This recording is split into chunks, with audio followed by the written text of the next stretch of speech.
a presenter, and it is in webinar format, so your cameras and your microphones will be off. Please write any questions you have in the question and answer box. We will utilize the chat box when it comes time for the door prizes. This webinar is scheduled to go 2 hours. If you are not in Plan 3 when we do the door prizes, then you'll be able to get off after the door prizes. There is some specifics just for Plan 3, and we will be recording this. So now I'd like to introduce your State Secretary, Jackie Meadows from South Kitsap. Hey everybody, I'd like to introduce our guest speaker tonight for DRS presentation, Eric Mathieu. Eric is a retirement plan counselor at Empower Retirement. In his role, Eric supports the Department of Retirement Systems Education and Outreach team, where he provides retirement education to employers and employees throughout Washington State. He joined the organization in 2015 with 2 years of experience from a similar retirement industry role. Eric earned a Bachelor of Science from the University of Central Florida. He currently maintains FINRA Series 6 and 63 securities registrations and has earned his Chartered Retirement Planning Counselor designation. Please help me welcome Eric. Hi, thank you all for having me and the opportunity to speak with everybody about their retirement benefits through the state of Washington.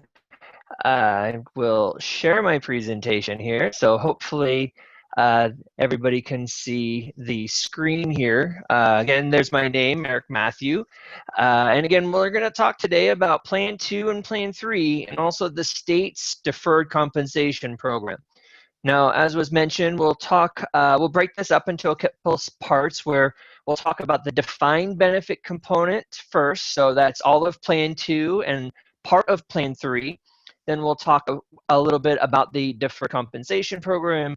And towards the end of the evening, we'll cover the remaining part of Plan 3, the defined contribution account. Now, before I get going, I do need to disclose that as a retirement plan counselor, I'm an educational counselor, meaning I can't make recommendations or advise you in a specific way. So if you have questions such as information about investment advice or what you should do, or any type of advisory roles, you'd want to seek out a financial planner, maybe keeping in mind that this is taxable as income in retirement, so you may have questions for a tax advisor. I can really, again, just speak to the components of the Plan 2 and Plan 3, what you're allowed to do, what you're eligible to do, how the components work. But as far as any type of recommendations, you would have to seek one of the licensed representatives that would be able to do so. So with that, we'll start out talking about the retirement income sources, because once we get to retirement, we are really looking at essentially 3 different buckets of income. So one is going to be pension system, so your state retirement benefit, which is what we're going to spend most of the time talking about today. Now, Social Security is there, it's in existence. That'll be another source of income, although it might have to go through some changes between now and when you retire. But it is still expected to be there in some fashion or some form. And then that third bucket is your personal savings. So whatever you are doing for yourself, that's where the state's deferred compensation or the 457 plan comes into effect. Your savings programs, maybe you're participating in a 403B or your IRAs. So once we get to retirement, between these 3 sources of income is how we can expect to essentially enjoy that time, that in retirement, once we get there. But we'll talk about Plans 2 and Plan 3, for, again, as I mentioned, in the bulk. Now, before we get on the way with that, I do want to introduce you to the DRS website. So if you haven't been to drs.wa.gov, I highly encourage you to do so. DRS has pushed a lot of resources and time and effort into this overall webpage to offer education and different information through all the retirement systems and the plans. They do offer live webinars that talk in more detail about the subjects we'll be covering today, specifically presentations on Plan 2, on Plan 3. There's investment basics, deferred compensation, even the process of retirement, applying for that retirement, whether online or on paper. So a lot of broken down resources and informational sessions, whether it's through a scheduled webinar, there are recorded presentations and videos options. So again, a lot of that information is available to you through the DRS website, as well as your plan handbooks. So if you, again, are at the DRS website and under the members tab, you'll have access to your plan handbook. So whether you're a CSRS, maybe you were in PERS before, or if you have friends and family that are looking for information that are teachers or work for law enforcement. All those different systems and handbooks and those plans are available to review, and they're going to be in a lot more detailed information in kind of plain English as well, not a lot of financial terms that sometimes we run into when we're talking about retirement systems.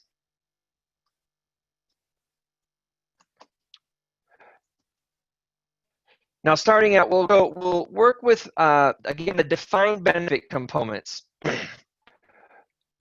When we talk about Plan 2, it is a defined benefit solely. What that means is that as a Plan 2 member, both you as the employee and the employer are contributing to the pension benefit. Let's see, I'm getting some notes here that the sound. Let me try and see if this. Is the sound coming through any better? If I can get a thumbs up or a. Yes. It was also That is better. Okay. Eric, it was also suggested if you turn your camera off, it usually helps a little bit too. Okay, yeah, I just turned that camera off, so hopefully that is a better sound. So thank you all for letting me know. Okay, so yes, back to Plan 2. So Plan 2 is specifically known as a defined benefit, and that's what we think of when we think about our traditional pension systems. So how that works is that you as the employee and the employer are contributing to the pension trust. Now, those contributions in the trust is managed by the Washington State Investment Board, or the WSIB, and they invest those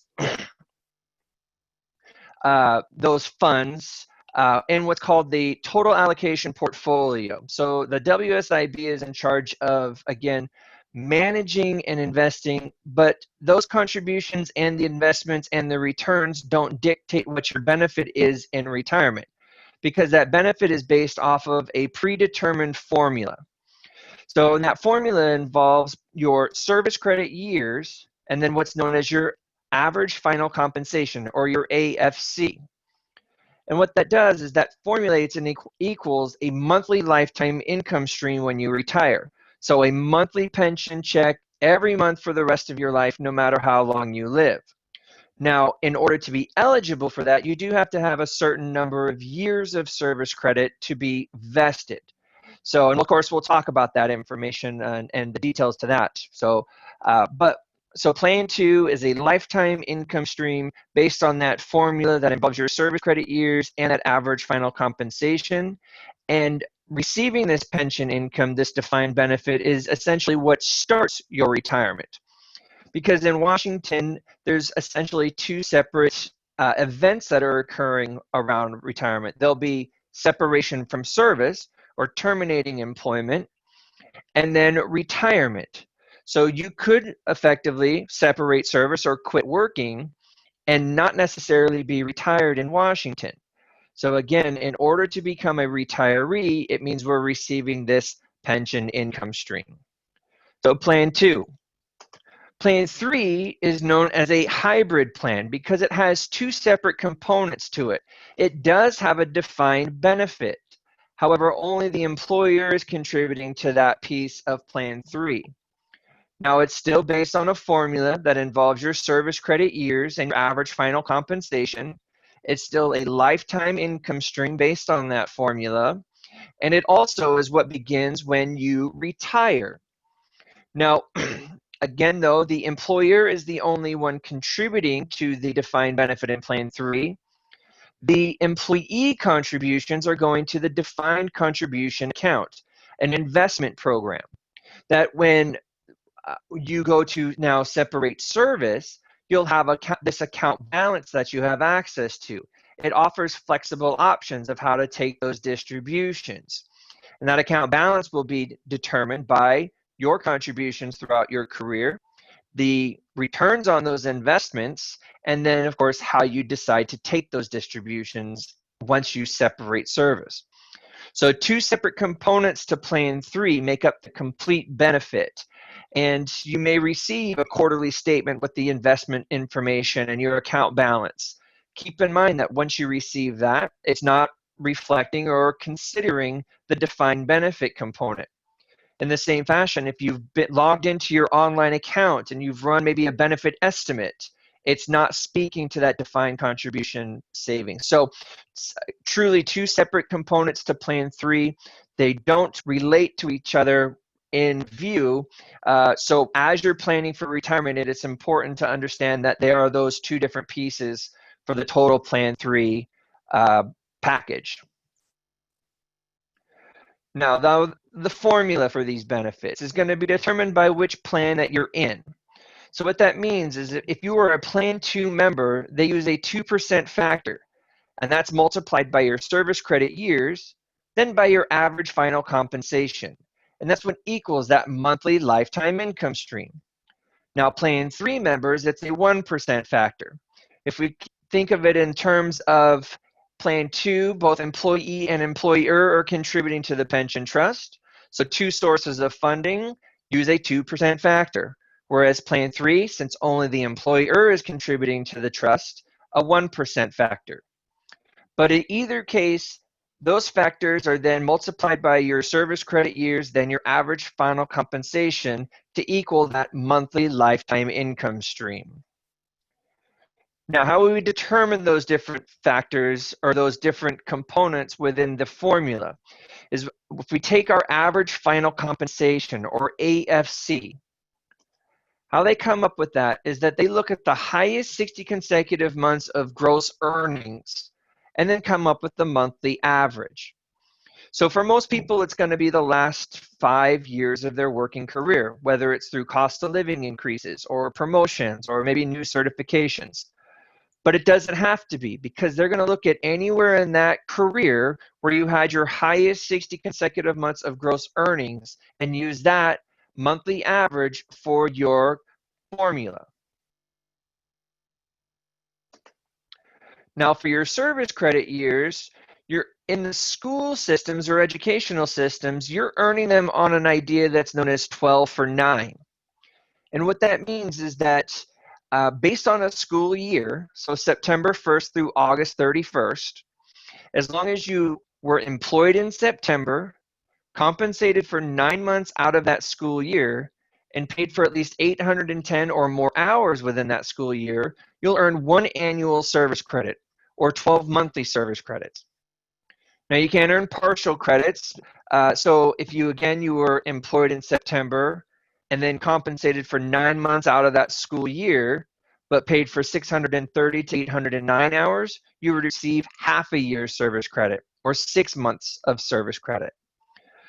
So what that means is that as you review your service credit detail, or as you run some of those estimates, it is possible that you have partial years and partial months of service credit based on your working history. And from there, we just go ahead and plug our information into our formula. So if we have a Plan 2 member, 2%, if they've worked 25 service credit years, we multiply that by their average final compensation. What that means, when they retire, they'll receive that $2,000 a month, every month for the rest of their life, no matter how long they live, no matter how much they contributed to the pension trust or what the market did. $2,000 of monthly income for the rest of their life. Plan 3 members use that 1% factor, so it's $1,000 a month every month for the rest of their life.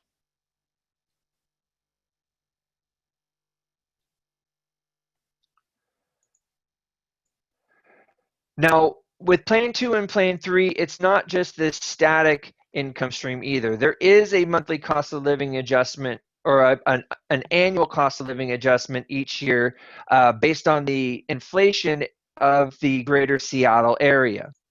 So how that works is that it's issued July 1st every year, but you have to have been retired for 12 months in order to be eligible to receive that first cost of living adjustment. Now, it has a maximum of a 3% increase. So at any given year, there will only be a 3% cost of living adjustment. But it is based on that greater Seattle area, the consumer price index of the Seattle, Tacoma, and actually now it's Bellevue. So based on that CPI, they'll issue the cost of living adjustment moving forward. But again, it has a 3% maximum. So in some years, we can see back in 2008, that CPI, that consumer price index, was calculated at 4.48%.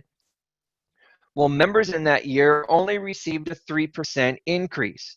So what happens with the remaining amount, that 1.48, it rolls over into a bank. And then in a future year, when they calculate that CPI, if it is calculated below the 3%, they'll use that from that bank to bring it over to increase that future year's cost of living adjustment. Now, you don't have to sign up for the cost of living adjustment. It does go automatic. And again, to be eligible, you have to be retired for 12 months for that first bump or that first increase. Now, some of you also may be what's called a dual member, meaning that you are a member of two different retirement systems. Maybe you started working in public service and then you came over and started working for a school system, meaning that you have time in the PERS system and time in the SERS system. Well, how DRS looks at that is that they use your total years of service credit towards eligibility, towards qualifying for retirement. And we'll touch on that in just a couple of minutes, that vesting. But when they calculate out your benefit, you're going to use the time in each system to calculate out your benefit income. So essentially, you'd receive two separate checks from your time in, say, PERS 2, and then for your time in SERS, say, 3. So again, in our example here, if we have a member that was in PERS 2 for 7 years, they had 7 years of service credit, 2% times the 7 years times their AFC for PERS 2, 1% times the 3 years in SERS 3 times their AFC. Now, the nice thing about this is that they're going to use one average final compensation for both calculations. So wherever that highest 60 consecutive months of gross earnings lies is what they're going to use for both calculated formulas.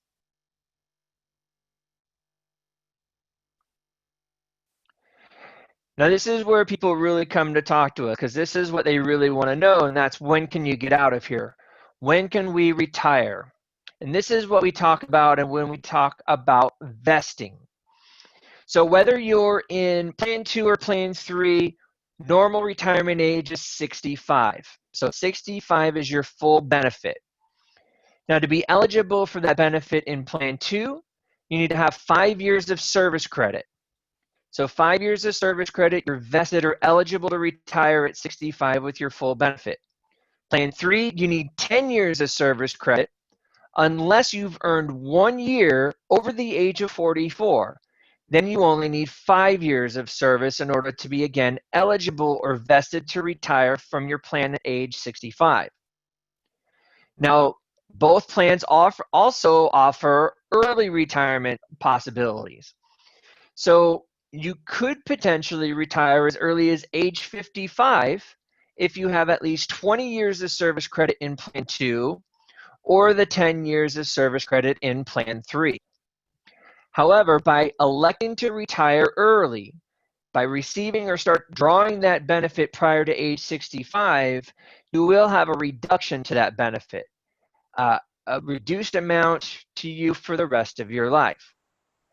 Now, there are some exceptions and some more favorable reductions if you have 30 or more years of service credit. To the point where some of you, if you were hired or established membership prior to May 1st, 2013, you could potentially retire at age 62 with no reductions to your benefit if you have 30 or more years of service credit under your belt.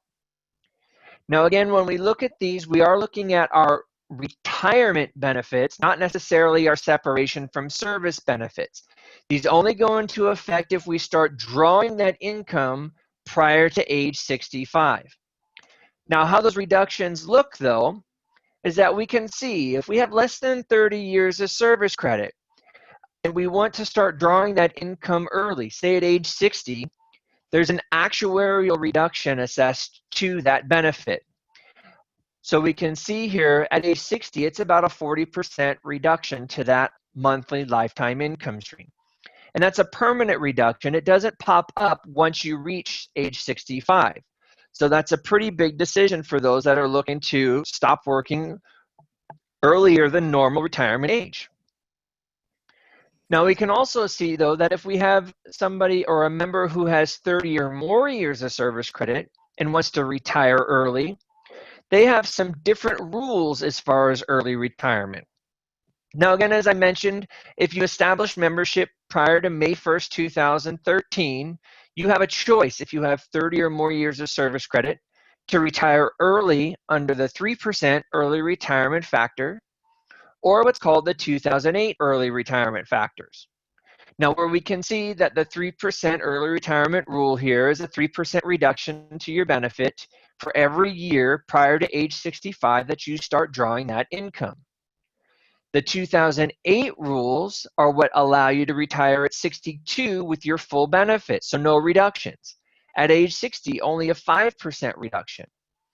But the main difference between these two rules occur when we look at returning to work, meaning that if we are looking to work for a DRS covered employer after we retire, under those 2008 rule sets, the return to work rules are more restrictive to the point where you just can't return to work for a DRS covered employer if we retired under those 2008 early retirement factors.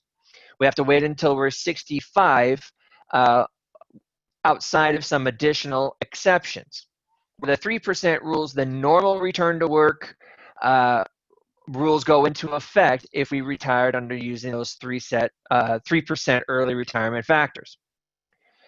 Now, if you have established membership May 1st, 2013 or afterwards, well, then there's no longer a choice between these early retirement rules. It's a 5% early retirement factor or a reduction of 5% to your benefit for every year prior to age 65 that you start drawing that income. So again, these are going into effect if we are drawing that benefit prior to age 65. We have to have our number of years of service credit to be allowed to start drawing that income early. If we have 30 or more years of service credit, those reductions are more favorable to the point where, again, many of you could retire at age 62 with no reductions to your benefit. Excuse me, Eric? Yes. I have a question and one request. If you could slow down just a little bit. Some of them are trying to get as much out of this as they can. Okay. The question is, if it's from Patty Paz, sorry, Patty, it's tiny. If she was out due to an injury on the job, does she still get credit for 9 months? So there are times when you could have had a separation, or not a separation, but a temporary duty disability, or maybe an authorized unpaid leave of absence. If you were not being paid by the district, if you were out on, say, L&I, or if you were being paid through insurance, you wouldn't have been earning service credits at that point, because the service credits would be determined based on by the compensation from your employer. Now, in saying that, though, you could have an opportunity to restore that time or purchase that time. So in that case, you would want to seek or talk to a retirement specialist at DRS who can review your working record to see what you're eligible to restore and what the cost would be in order to do so.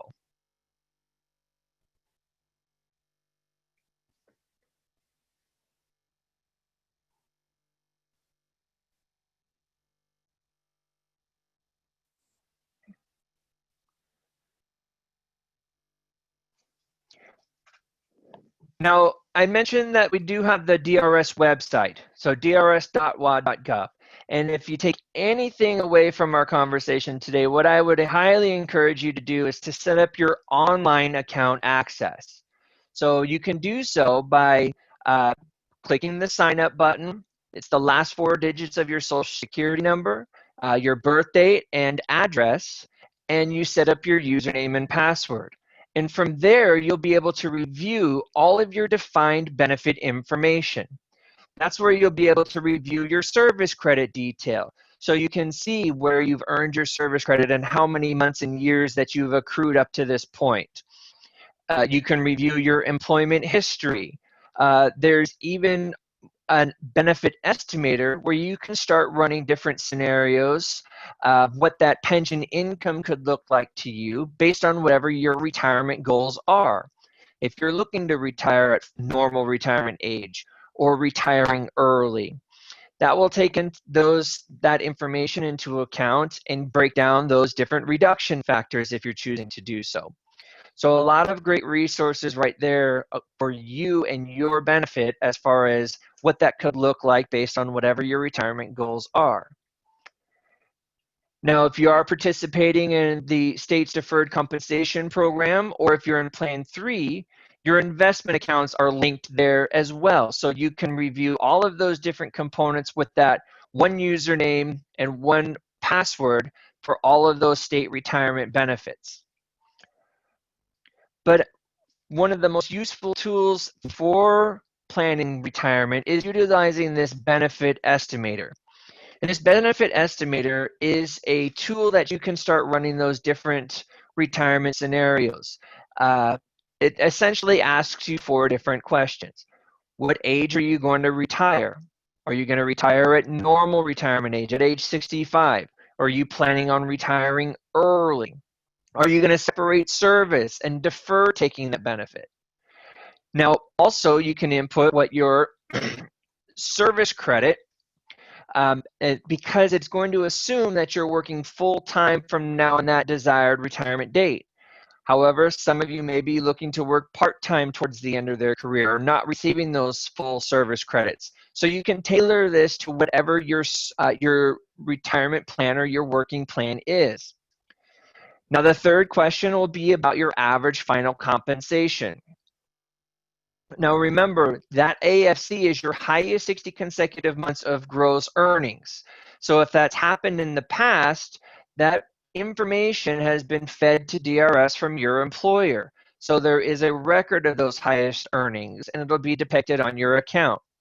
However, if you've received maybe a cost of living increase, or if you expect an increase of a certain percentage over the next few years before retirement, again, you can tailor this program to estimate what that income would look like based on your current working conditions. Now, the fourth question, though, is going to involve what your plans are for either survivorship or beneficiaries to your benefit when you retire. And if you are looking to leave a survivor to this benefit, you'd simply put that potential survivor's birth date in and calculate that benefit. Now, based on that information, it'll break down the different, again, reductions if you're retiring early, but also the different survivorship benefits and the reductions that would go in suit. So again, this is a tool that you can start running different estimates for that benefit at retirement based on whatever your current plans are. This doesn't tell your employer that you're thinking of quitting. This doesn't report to DRS. This is your tool to run those different what-if scenarios. Now, one of the bigger decisions that you make at retirement, though, is going to revolve around that beneficiary and survivorship option. So it's important to understand those as you're getting closer to that retirement date. Because essentially, when you retire, you have a choice of 4 different options for this benefit. And how they break down is the differences between a beneficiary versus a survivor. Now we have our 4 different options, and if we're choosing option 1, this is known as a single life option, which covers your lifetime only. So option 1 means there's no reduction to you as the member. And when you pass away, your beneficiaries don't receive a continuous benefit. They'll receive whatever's left over from your contributions if you're in Plan 2. So from your career, your contributions, if there's anything left over minus your pension income, and then a prorated payment that was due to you for your last month of life, whether you're in Plan 2 or Plan 3. But again, not a continuous benefit. Now for that option 1, we can see there's no reduction to you as the member, but again, there's no continuous benefit to the beneficiaries when you pass away. Now that differs from options 2, 3, and 4, which are known as survivorship benefits. So how options 2, 3, and 4 work is that you have the opportunity to elect one person when you retire to receive a lifetime income stream when you pass away. And you could either choose 100% joint survivorship, 50% joint survivorship, or 2/3 joint survivorship. Now, if we're choosing option 2, in order to essentially pay for that second person's lifetime income stream, you'll, as the member, receive the largest reduction to your benefit. Option 3, it's the smallest reduction to you as the member. For when you pass away, that potential survivor receives 50% of that reduced amount for the rest of their life. And then there's 2/3 joint survivorship, kind of splitting that difference. And I will take you through a little example of how that could look to a member. So again, if we have our member, Kate, who's 65 years old, her spouse, Chris, is 61. Now, the age difference is going to be important in calculating out those benefits, because the larger the age difference between you and that potential survivor, the longer expectation that that individual is going to live receiving that income when you pass away. So that will be a consideration in those reduction factors. Well, Kate's average final compensation is $4,000. And her service credit are 25 years. We did that calculation earlier, saying that based on the information in Plan 2, Kate would receive $2,000 a month for the rest of her life. But when she passes away, there's no continuing benefit to Chris. However, if Kate chose option 2, remember that's 100% survivorship, Kate's benefit is reduced to $1,546 a month for the rest of her life. However, with option 2 at 100% joint survivorship, now Chris receives 100% of that reduced amount for the rest of their life. Option 3, 50% joint survivorship. Kate's now receiving $1,744 for her lifetime, and when she passes away, now Chris receives 50% of that reduced amount for the rest of his life. Option 4 splits that difference. Kate's receiving $1,672 for the rest of her life, and when she passes away, then Chris would receive 2/3 of that amount, again, for the rest of his life. Now, when we look at survivorship options, we don't make this decision until we're retiring. So once we're filling out our application for retirement is when we make this designation. However, as I mentioned, it's going to be an important decision for a couple of different reasons. One, for the most part, it's irrevocable. We can't just change our mind after retirement and choose a different survivorship benefit option. And 2, if you're married at retirement, your spouse does have to consent to your decision. So depending on what decision, they may need to fill out a spousal consent form to be submitted with that application when you retire. Now with that, there are some exceptions to that irrevocable potential. And what that means is that if you were to choose option 1, so if you were to choose the beneficiary option, you can change your beneficiaries at any time. So if you elected one person as your beneficiary and then you wanted to split it up between grandkids, you could do so. Or if you get married after retirement, In the second year of marriage, you can name that new spouse as a survivor. So after your first anniversary, but before your second anniversary is the window of time where you could add that new spouse as a survivor. Now, if you've chosen survivorship at retirement, so options 2, 3, or 4, there is something called a pop-up provision available. And what that says is that if you named a non-spouse as your survivor, you can remove a non-spouse at any time and pop up to that option 1 benefit, that full benefit. Or if your survivor predeceases you, whether it's a spouse or a non-spouse, if they pass away before you, you can pop up to that full option 1 benefit. The only thing is you can't just swap out your survivors. You can't choose the next person down the line. You can only pop back up to that option 1 benefit. Now, the other way to change your survivorship options is to unretire.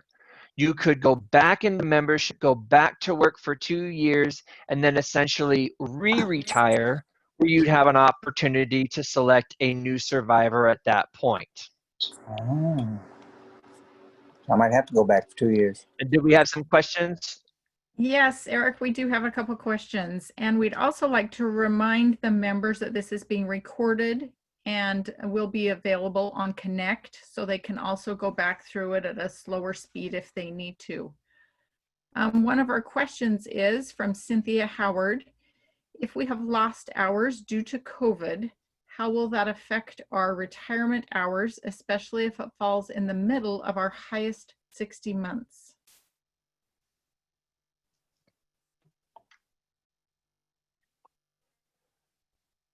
So there, as far as the furloughs and the losses of wages, there is some legislation out there that is expected to be passed. I'm not sure where it's at. Again, I'm not a state worker, so I don't get all the update information until after it goes through. But what I'm understanding is that they are passing some sort of legislation that will essentially true up that middle of the time, but I don't know where it is as far as being passed at this point. So it is expected to not have an impact to your benefit, but again, it would need to be passed. So that's something I know for as being true quite yet.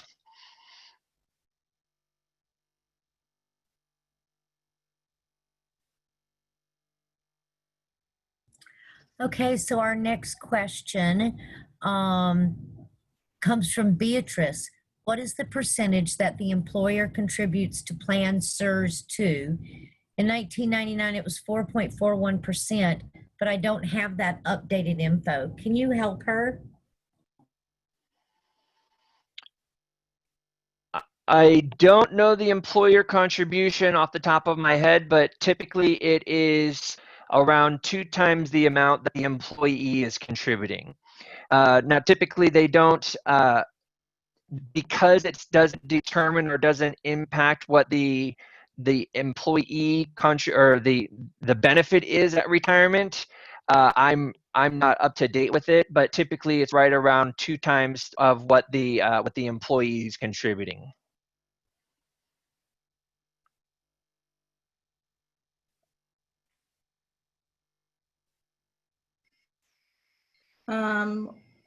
Somebody asked what happens if the survivor is 5 years older than the retiree? So if so those reductions and the survivorship calculations are still based on another individual. So there'll be a reduction, but it wouldn't be as significant as if that potential survivor was 5 years younger than them or 10 years younger than them. There's still going to be an actuarial likeliness that somebody's going to outlive the other. So to cover both of those lives, there'll be a reduction. But again, it won't be as significant as if they were younger than the member. Okay, next question, and thank you for answering these for us. What happens if I die before my husband and I did not retire?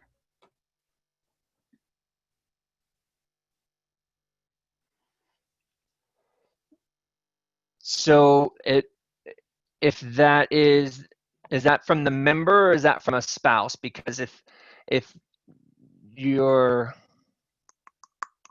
if I died, so it depends on the how many years of service that you would have.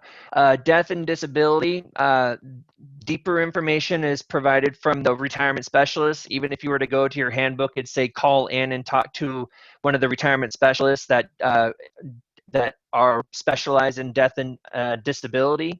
But essentially, depending on how many years of service and what age you were, if it's a spouse, they could either choose the 50% survivorship, so they'd be eligible for that 50% survivorship benefit, or they would receive the whatever your contributions and the earnings. So they'd have a choice to either, again, go on that 50% survivorship or just take your contributions and the earnings out if you were to pass away before retiring.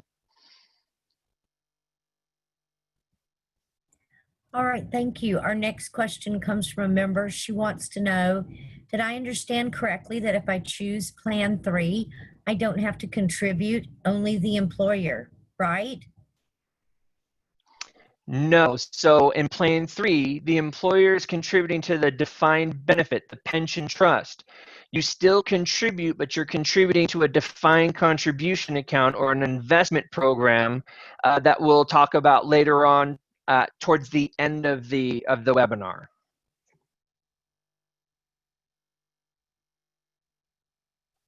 Thank you. Nikki Lenton asked, if someone is to unretire, how long after retirement would one have to be able to unretire? And is there a time limit?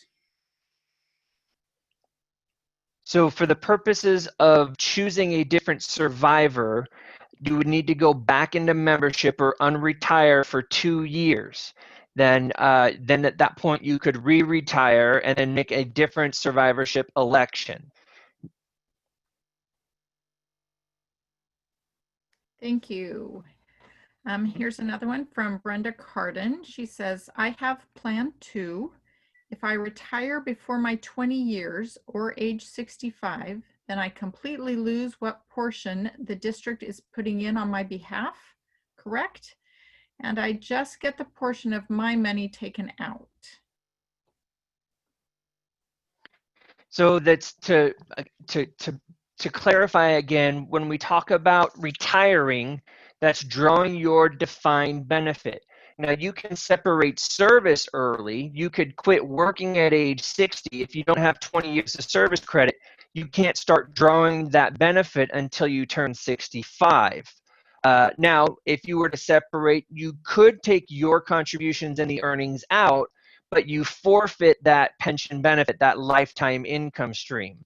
So in that case, as long as you have those 5 years of service credit, as long as you have at least those 5 years, you're vested for that benefit, and you can defer or wait until age 65 to retire. Or you could, again, take your contributions and the earnings, but you wouldn't receive any in the employer dollars, and you'd forfeit those service credits and that lifetime income stream.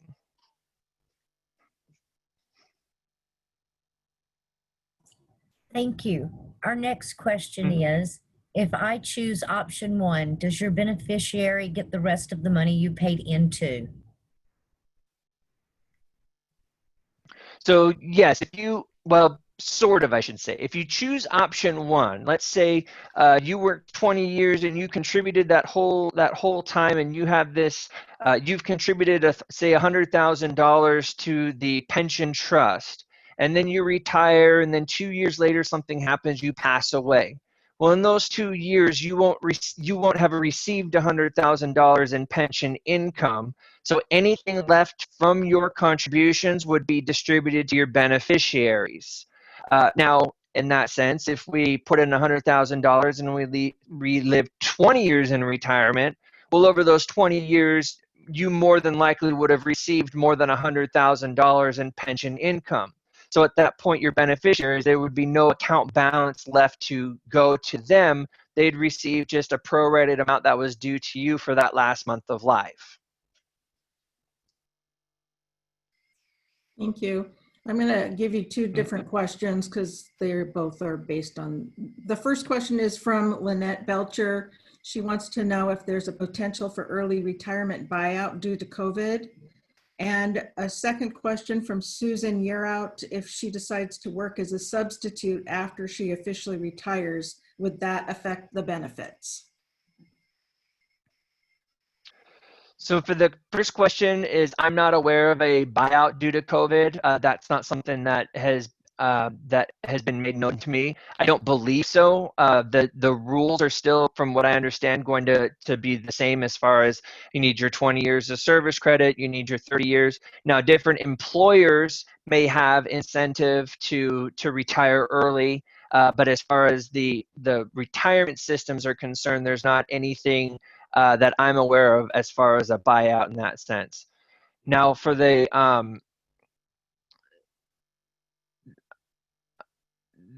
other question, I'm sorry, was that if we want to substitute in retirement, I'm going to defer that because I'm going to cover that in just a little bit here. So I'll talk a little bit more about that information because the answer is going to be, it depends. So I'll cover that and I'll talk about returning to work as a retiree in just a little bit.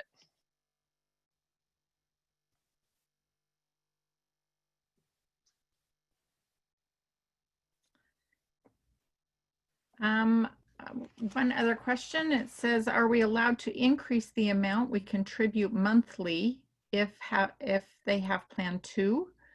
When I chose originally, I opted for a low amount as needed because they needed the income and would like to increase if possible.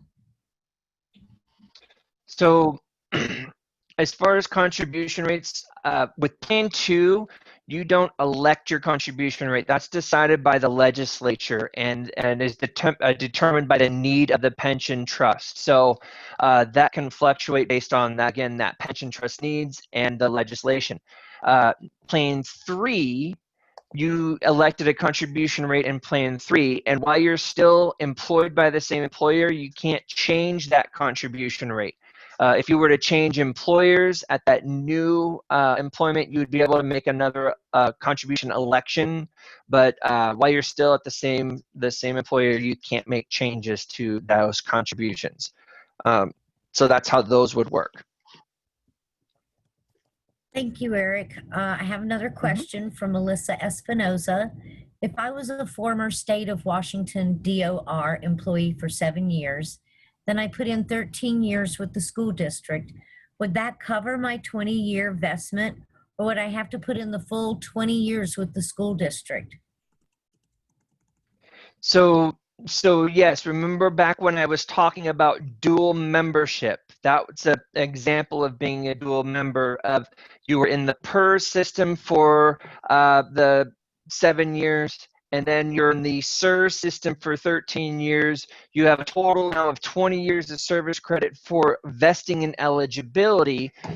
And when they calculate out your benefit when you retire, they'll look at the years in PERS. So if you were in PERS 2% times those years in PERS times your average compensation. And then in SERS 3, if you're in SERS 3, it would be a 1% times your 13 years in SERS times your average compensation. If you were in SERS 2, it'd be 2%.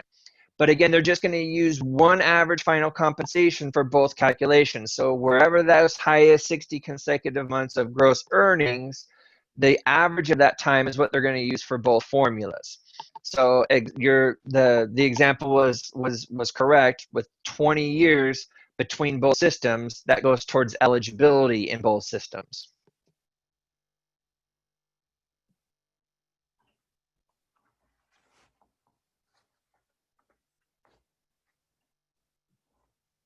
Okay, I'm going to ask this last question and we'll let you get going on your presentation.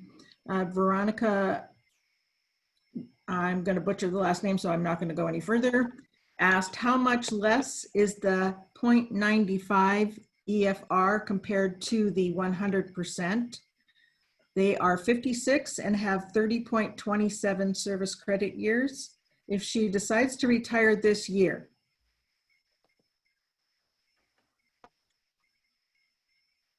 Do I need to rephrase that? So to clarify, if we have 30 years of service credit, you would have established membership prior to 2013, so it wouldn't be the 5% reduction factors. It would be either the 3% early retirement factors or the 2008 rules. So if we're choosing the 3% rules, it's a 3% reduction for each year prior to age 65. So that's 9 years early, so that'd be a 27% reduction. If you choose the 2008 rules, there's it's going to be based on whatever those factors, and I don't have them up, but if I remember right, it's about a 30% reduction at 55, so it would be a little bit less at 56. That benefit estimator online would calculate that out and give you an estimate of what that would look like. Or you can call and talk to retirement specialist at DRS, and they have access to your account. They can run those estimates for you to give you a depiction as well. So, so that's how those would work.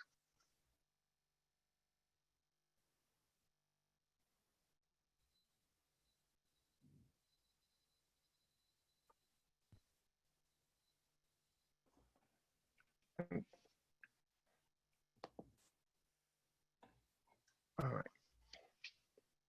Now we'll move forward, and we'll have some more time for questions if we need to clarify. Now again, a couple of different pieces for the defined benefit formula. Remember, our service credit years, how long you've worked, and you're accruing those on that based on the school year. And the average final compensation, that's again the highest 60 consecutive months of your gross earnings, the monthly average out of that time.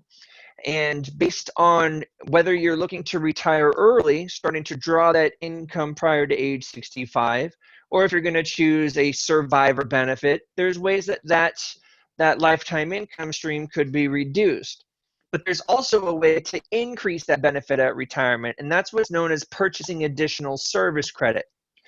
Now, when we talk about purchasing additional service credit, it's not membership credit, meaning that if we have 25 years of service credit, we can't buy 5 years to retire under those more favorable retirement rules. Essentially, this is just taking a lump sum of savings and purchasing an increase to your benefit at retirement. Now, you can buy up to 60 months of additional service credit, again, for the purpose of increasing that income stream at retirement. Now, to calculate out what that cost versus the benefit would be, you can again go to your online account through the DRS website, so drs.wa.gov. Under purchasing service, you can input the information. What age are you going to be at retirement? How many service credits will you have at that age?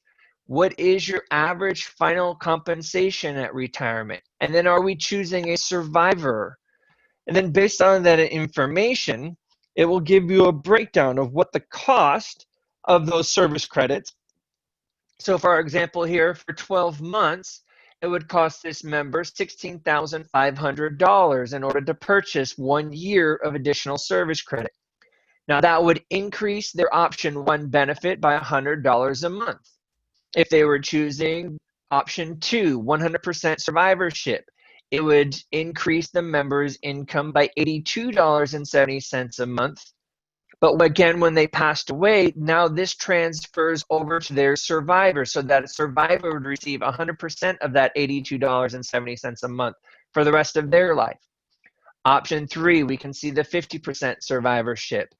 More income to the member, so now they're receiving $90.50.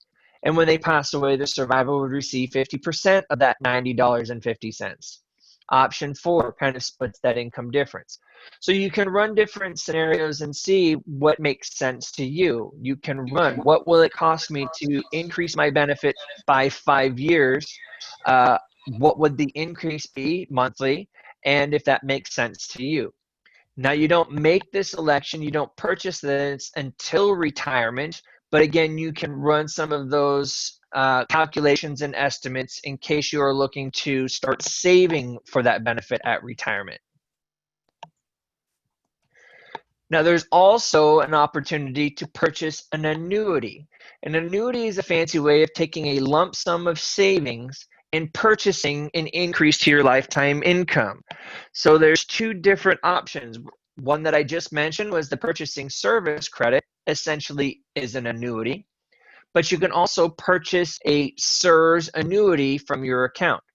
Now the differences are, remember with purchasing service credit, I'd said you can only purchase up to 60 additional months, whereas the annuity option takes that cap off. You can purchase as much increase as you wish to pay for. So a couple of different ways to increase that benefit at retirement through lump sum savings. But again, you don't make that election until you retire. However, there are some calculators to give you an idea of what that cost would be and the increase that would be determined by it. Now, earlier on, I also mentioned that I highly encourage you setting up your online account access. And again, from our online account, we can review our service credit detail. We can run those benefit estimates or see what purchasing service credit could cost. But when you're ready to retire, you can also retire from your online account.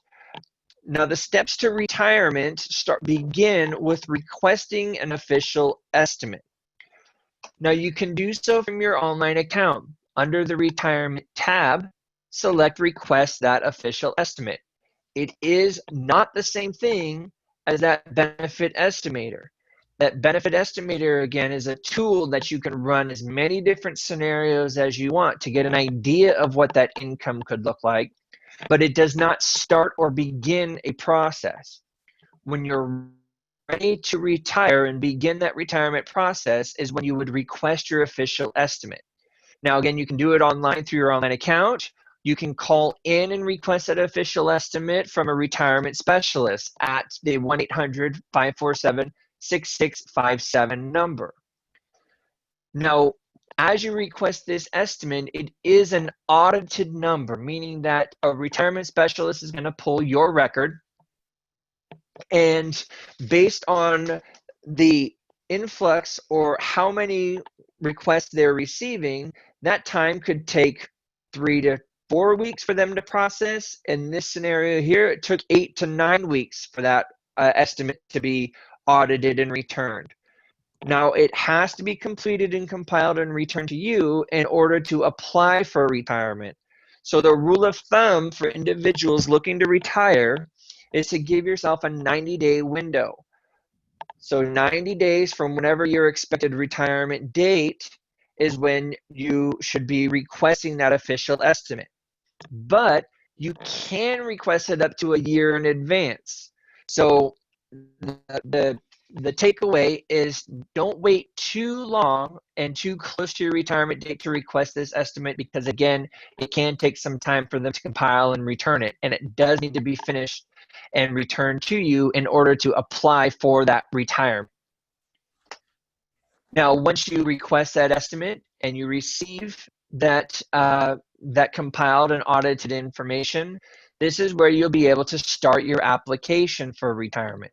So again, that window is give yourself a 90 days out from your retirement day, but you can begin it up to a year in advance. Once you decide that that is going to be your retirement and you can start your application from your online account, then as they are processing that and you are turning in your supporting documents, such as that spousal consent form if it was needed. If you're going to choose a survivor, they need a photocopy of the evidence of birth for that survivorship, such as a birth certificate or a driver's license or a passport. But once everything is completed and turned in, you'll be able to track that process, your progress through that retirement scenario. So from requesting your official estimate to being done and waiting for that official first pension benefit check, which comes the last business day of your retirement month. So that online account access gives you a lot of different options as far as either planning for retirement and then in effect when you're ready to retire, starting that overall process. Now, I did mention that you want to give yourself a 90-day window before that retirement day in order to start that process, up to a year out. But everybody is going to retire on the first of the month. The thing is, you have to have separated service in at least the month prior to that retirement day. So for an example, if our last day of employment was June 15th, 2021, the earliest that we could retire would be July 1st, 2021. So again, we have to separate service in the month prior to our retirement day. Now, based off of our retirement day, again being the first of the month, you'll receive that first pension check the last business day of that retirement month. So this is what's considered active retirement. So you are retiring from active employment. There is not more than a month separation from your last day of work, last day on the books, and your retirement day. Now, this is going to be important when you talk to the healthcare authority about your retiree healthcare benefits, because that retiring from active service versus retiring from inactive service could have an impact on that PEB retiree healthcare coverage. Now, for those that are looking to defer or retire from inactive service, that's going to be determined based on when you separate service still. Again, if we chose June 15th, 2021, but we didn't turn 65 until 5 years later. So even if we've never worked from June 2021, we turn 65 October 2026, well then for your full retirement income, your full retirement or normal retirement age, your retirement day would then be November 1st, 2026, meaning at that point you'd receive that first pension check the last business day of that retirement month. Eric, we have a question. Okay. Just a second. I'm curious, this is from RC. I'm curious, if I were to separate employment before my 10 years and when I am vested, what damage would that do to my retirement? Is it worth waiting until I am vested? I have Plan 3. So remember with Plan 3 that it has the two separate components, the defined benefit and then the defined contribution. It's the defined benefit that the vesting or the eligibility impacts. And to be eligible for that benefit at age 65, you need to have the 10 years of service credit unless you've earned 1 year of service over the age of 44. So if you're over the age of 44 and you've worked 1 year, then you only need 5 years of service credit to be vested for that benefit. Now you still have to wait until 65 to start earning that or to start receiving that income. Now the difference would be is if we are not 44, if we have less than 10 years of service credit and we quit working for the school systems in Washington State, maybe you're going to move to a different state or move out of country, well at that point you wouldn't be eligible for the defined benefit moving forward. You'd still be able to receive your contributions, the defined contribution savings, but you wouldn't be eligible or vested for the defined benefit. Now, in that sense, if we say quit working with 7 years and we weren't 44 and we left and moved to the state of Oregon, well, any time before age 65, if you were to come back and work 1 additional year after the age of 44, even if you only had 8 years at that point, then at that point you would be vested and you'd be eligible for that benefit. So it's keeping in mind 1 year of service over the age of 44 in Plan 3, then you only need 5 years of service credit. Otherwise, it's the 10-year mark. Okay, we have another question from Julie McKee. Can you work the school year and retire on September 1st? The last day of work would be the last day of school.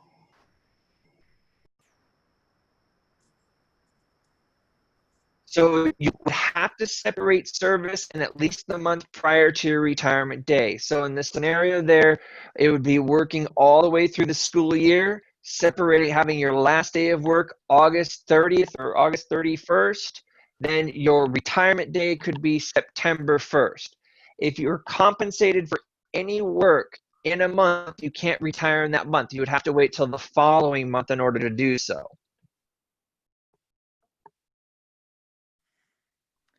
Okay, another question. What happens if you cannot retire till I am 67? Can I wait, or do I have to retire anyway to receive my Sears Plan 2? So it sounds like we may be mixing the state's pension benefits, so SERS 2 and Social Security timing. So for the state retirement system, 65 is normal retirement age. Depending on when you were born, your Social Security may be at age 67 for full retirement benefit. Now, you don't have to quit working in Washington at 65 and retire. You could work until 67 if you wish. You could retire at 65 and wait till Social Security. It just kind of depends on what your financial situation is and if you could supplement those 2 months or those 2 years of income by not working and relying completely on your pension benefit and waiting until Social Security. You could retire from Social Security, start drawing it early, but there's reductions to that. So, so they are still independent, even though they use a lot of the similar and overlapping terms. Thank you. That's all our questions for right now. Okay. All right. Now, I mentioned earlier that you could potentially work after retirement, and there's going to be some rules around it.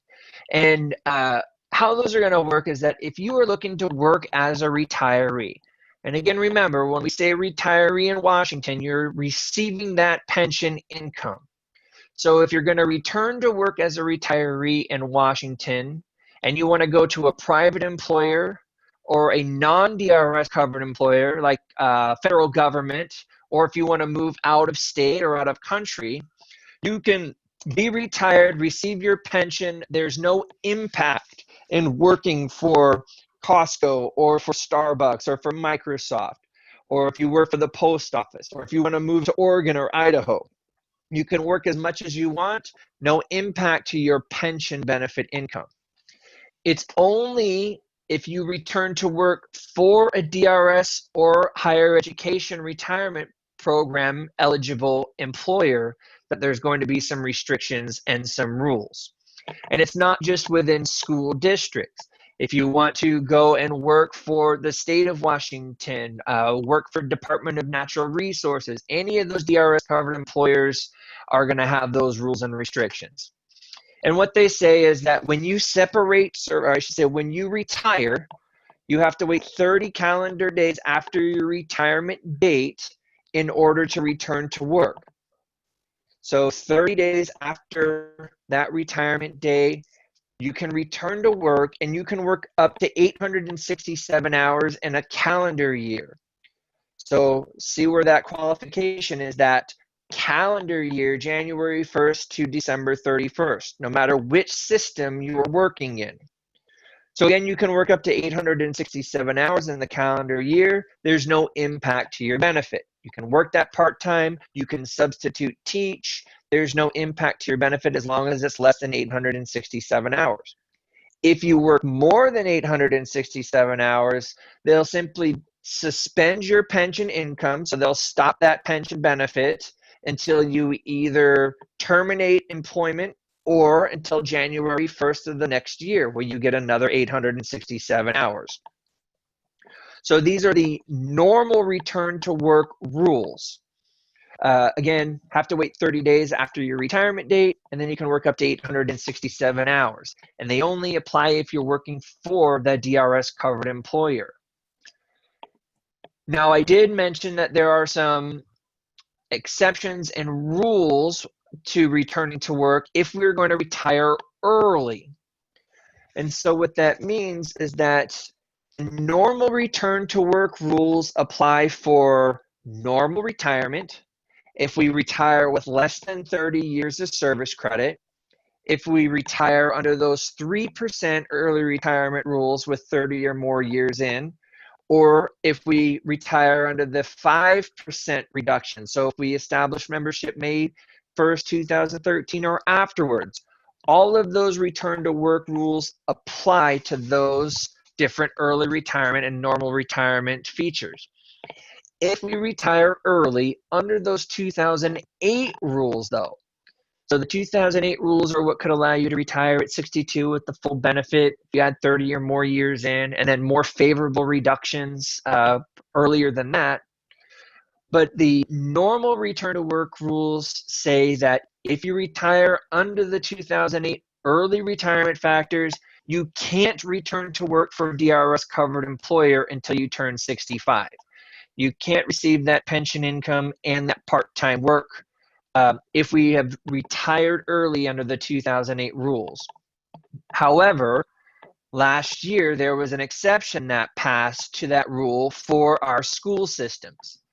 So what that exception says now is that if you retire under either a SERS or TERS position, so a school employee retirement system or the teacher's retirement system, you can return to work in a non-administrative capacity and work part-time, still only up to the 867 hours in a calendar year, but you can retire under those 2008 rules, return to work up to the 867 hours with no impact to your benefit. And again, that went into effect last year, 2019, and is permanent unless it's changed by legislation and law again. So there was a bill that was passed a few years earlier that only applied to teachers returning as substitute teachers, but last year that was repealed and this new House Bill 1139 was put into place. So again, if we retire from a SERS position and we return to work in a part-time, non-administrative position, you can retire under those 2008 rules at this time with no impact.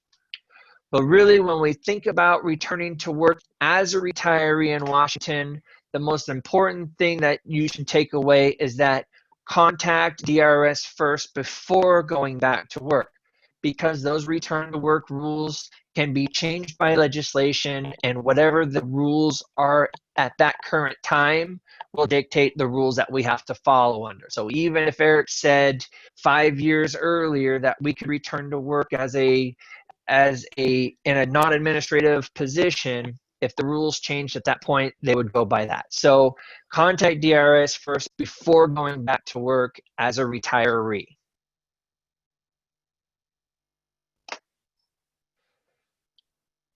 Now, at the very beginning, I talked about the sources of income. Now, we had our state retirement benefit, so whether you're in Plan 2 or Plan 3, there's Social Security, but that third bucket, that third source is your personal savings, and that's what you're doing for yourself. And you'll find that Social Security and your pension benefit, there's not much that you can actively do for that. Those are essentially fixed. Now, with your state retirement, again, if we used our example, our member had 25 years of service credit, that $4,000 average final compensation, they wanted to retire at normal retirement age, and they were in Plan 2, remember that comes to $2,000 a month of lifetime income stream. Right now, Social Security, the average Social Security income is around $1,300. So what that means is that if our member in Plan 2 wanted to replace 100% of their working income in retirement, that $4,000, well, they'll have a $700 gap with their pension and Social Security. So that's why that personal savings is important to consider as you're planning for retirement. And that's whether you participating in the state's deferred compensation program, if you have a 403B out there, your IRAs, of course, any personal savings in real estate can help bridge that gap. Our Plan 3 members, of course, have the 1% factor, so that pension income is $1,000 a month, with our Social Security at $1,300 is the, again, average earnings from a Social Security worker or Social Security income, meaning that our Plan 3 members have a little bit larger gap to fill. But that's also has the Plan 3 savings, the contributions that we're going to talk in just a little bit about. Maybe participating in deferred comp or their 403B or whatever those outside savings. So it's important as you're planning for retirement to look at all three of those buckets as far as the income that you can expect as a retiree. Now that's where we talk about the deferred compensation savings, and that's what the state offers as far as a voluntary retirement savings program in order to save more for retirement, to kind of open up opportunity for retirement and not just relying on the state retirement benefit and Social Security. So I'll pause here before we get into DCP. If there's any follow-up or any last minute loose ends to tie up about the defined benefit, are there any other questions out there that, to go over before we get into DCP? I have one from Katie Bolin. She wanted to go back to retire and can't work in the month retiring. So, but our paychecks are monthly. So are the 6th of the month to the 5th of the next month. Does this mean we can't finish our pay period before retiring?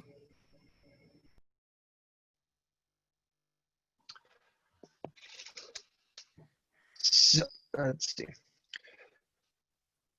So where the retirement, the separation from service means we can't be compensated for any hours in the month that we retire.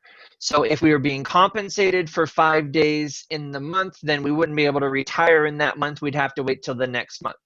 Now, if we have separated service, say the last day of the month, and you receive a paycheck on the 5th of the month, well, you're not being necessarily compensated for hours in that month. You're just receiving a paycheck. So that's where that clarification would need to be made. So you can separate service at any time from your employer, but you just, again, you can't be compensated for hours in that month that you're going to retire. So it may be possible that you're missing 5 days on that last pay period, if I'm understanding that scenario correctly. Thank you. One last question, and then you can move on. It says, this member says, I have a federal retirement from the Army. Will this impact my retirement from the DRS? So as far as I'm aware, your state pension benefit doesn't impact any other retirement savings or pension benefit. So in the same fashion, there's not any impact. Social Security doesn't affect your state pension. Your state pension doesn't affect Social Security, so I can't imagine in a way that it would. Now, keep in mind that if your federal retirement pension from the Army is being taxed as income, then your state retirement pension is also taxed as income, so it could impact your tax liabilities, but otherwise they shouldn't have any type of overlapping impact. It would just be more so of your taxable income for that year, what's included with that. So so the answer is no, other than whatever your taxable income for the year would be.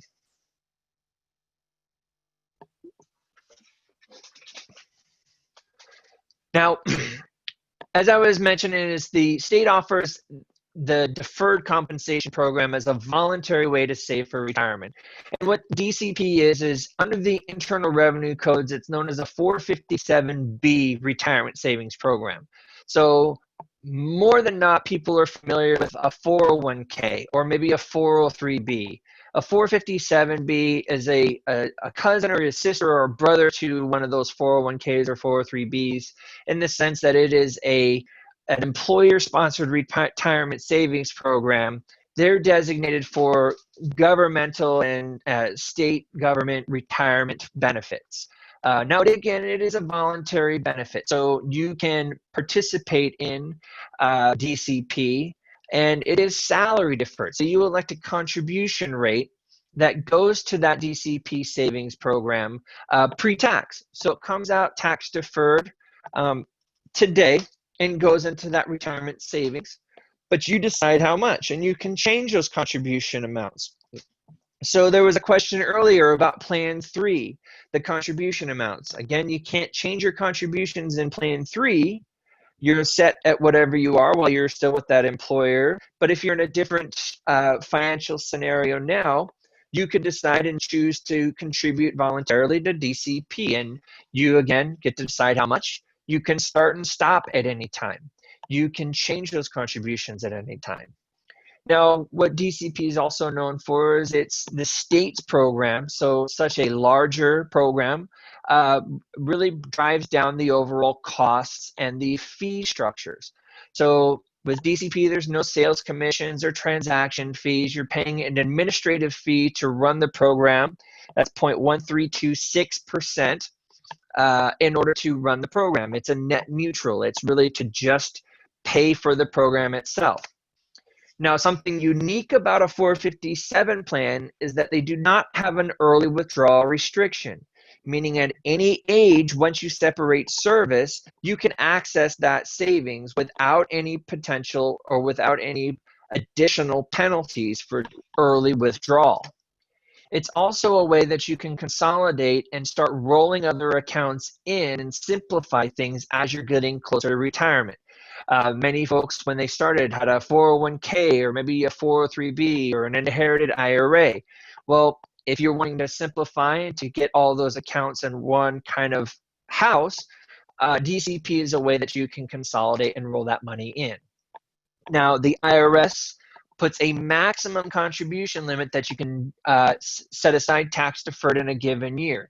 And for 2020, it was $19,500. There is a minimum $30 a month to be an active participant in DCP. So you can see there's quite a range of what you could set aside in a tax deferred status. Now, those of you that are over 50 have a catch-up provision, which allows a $26,000 maximum contribution limit. So as we get older and closer to retirement, typically we find ourselves again in other financial situations to where we have more opportunity for retirement savings. So that 50 plus catch up offers that additional opportunity. Then as you get even closer to your normal retirement age, the 457 programs offer what's known as a 3-year catch up. And what that says is based on your years prior underutilized savings, you could potentially save up to 2 times the normal amount in each of the 3 years prior to that full retirement age. So even if we're getting closer to retirement, we see that maybe it doesn't make sense or we don't have the opportunity to catch up, there are still ways that we can use those retirement savings to our advantage, those retirement savings programs to our advantage.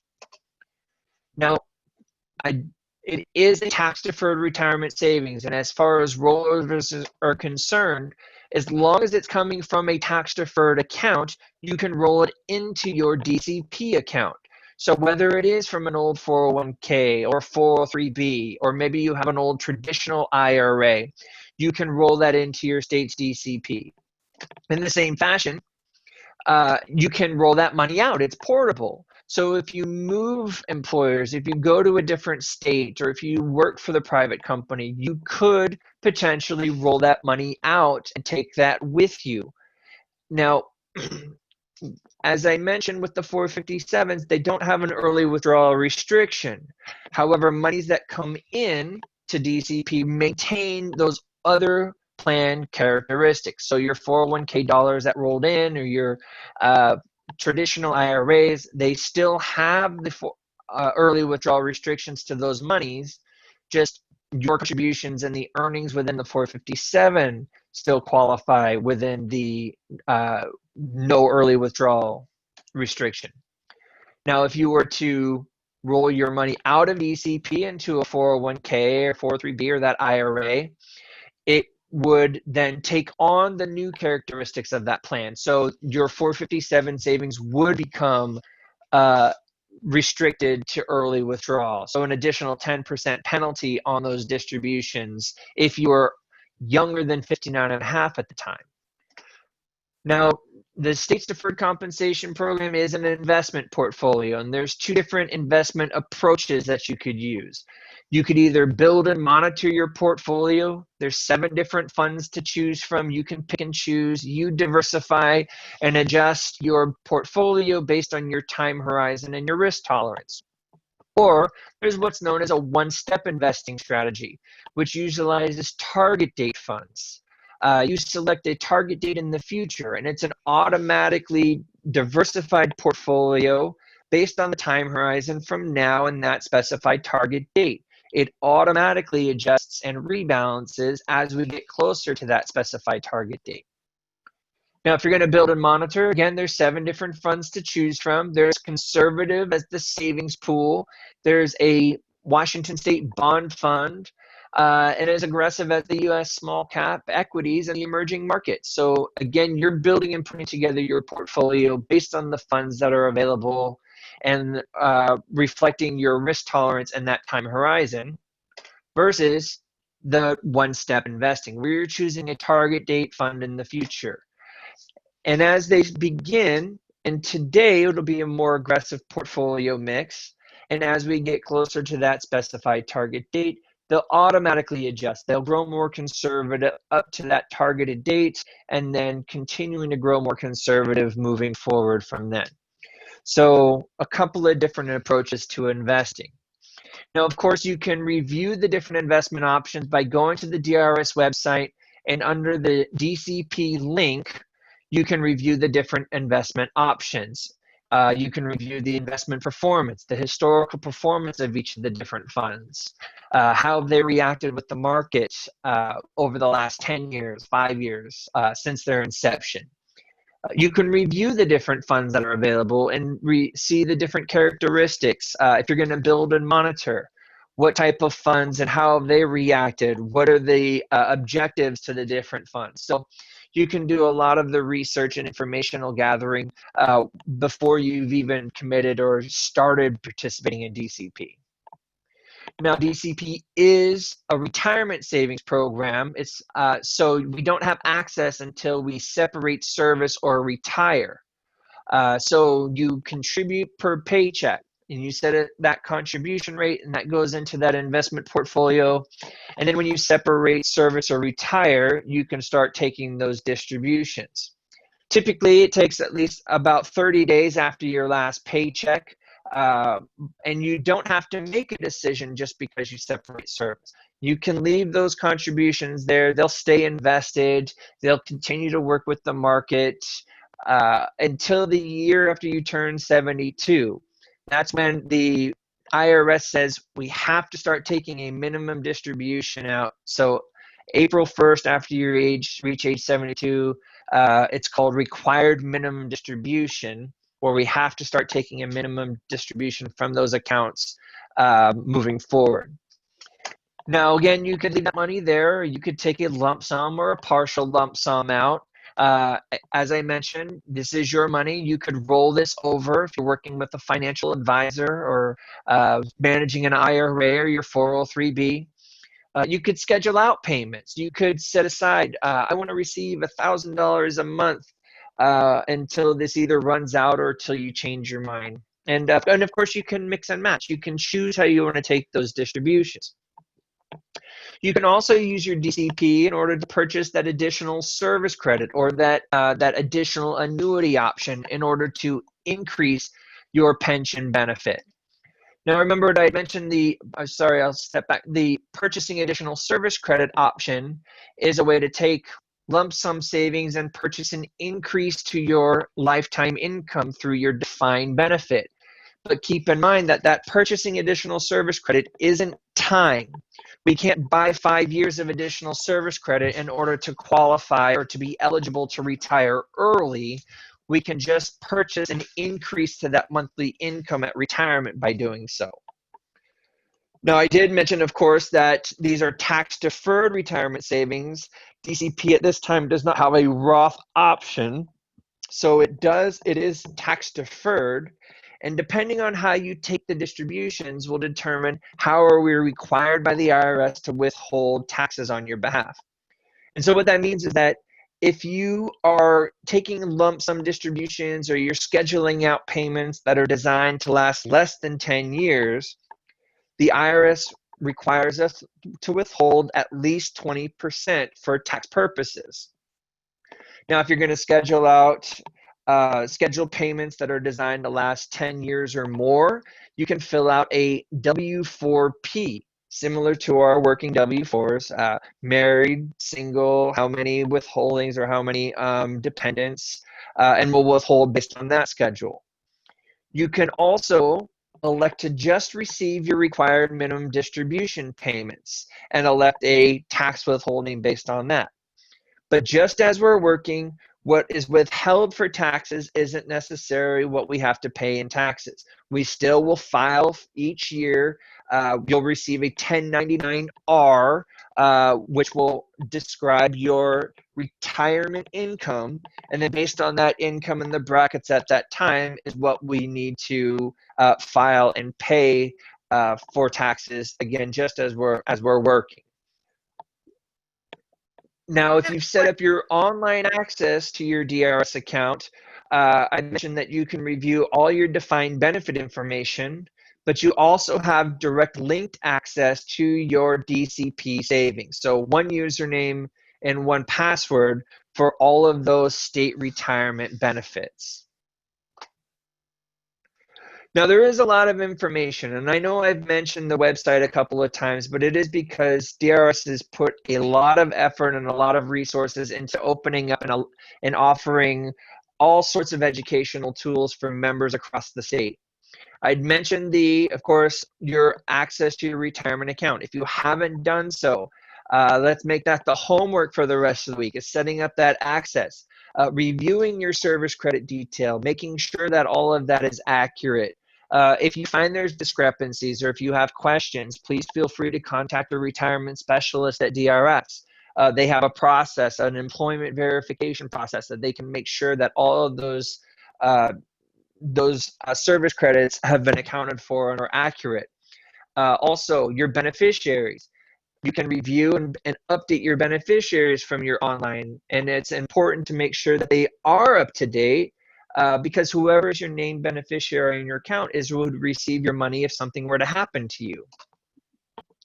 Now, if we have anybody who's getting closer to retirement, there's a whole section in the DRS website for nearing retirement, including a retirement planning checklist, things to start gathering and getting an understanding of if you're 1 to 2 years out from retirement, 3 to 12 months before retirement, 12 to 3 months. So all of those kind of steps as far as that retirement process, along with the contact information for most of the institutions that you would be connecting with for retirement, such as DRS, the Healthcare Authority, Social Security. So you have access, it's a PDF that you can print up and put on your refrigerator, start that retirement planning there. Now, you can also receive email and text. What's that? We have a few questions when you have a moment. Sure, of course. I'm just going over these last resources here, and then we'll have that little break that we can answer and follow up on all the defined benefit and the DCP questions. And really, because the education and outreach has their own section of resources where you can review recorded presentations, as I mentioned at the very beginning, that break down a lot of these different components into much more bite-sized information sections, whether it's the purchasing additional service credits or annuities. There's a whole webinar on returning to work and a recorded presentation. Those benefit options, the survivorship options, there's a presentation and a webinar dedicated solely to those informations. So a lot of different resources and educational opportunities that are available through the education tab at the DRS website. So finally, for those that are really getting into the planning, there's one last tool that you have access to through the education tab under the calculators, and that's what's called a retirement planner. That's where you can start putting all these different pieces into this program to give yourself an idea of how on track you are to meet those retirement goals. It'll ask you information like your current working income, what is your retirement savings that are out there, what is your pension income bringing, Social Security, what type of income replacement are you trying to cover in retirement? And based on that information in your plan, it'll give you an idea of if you're on track to reach those retirement goals, and if not, some tips on how to bridge that gap to reach those goals. So by entering in that information, putting all that the plan together. Again, if we're looking at our pension, this is where we can put our pension and defined benefit income.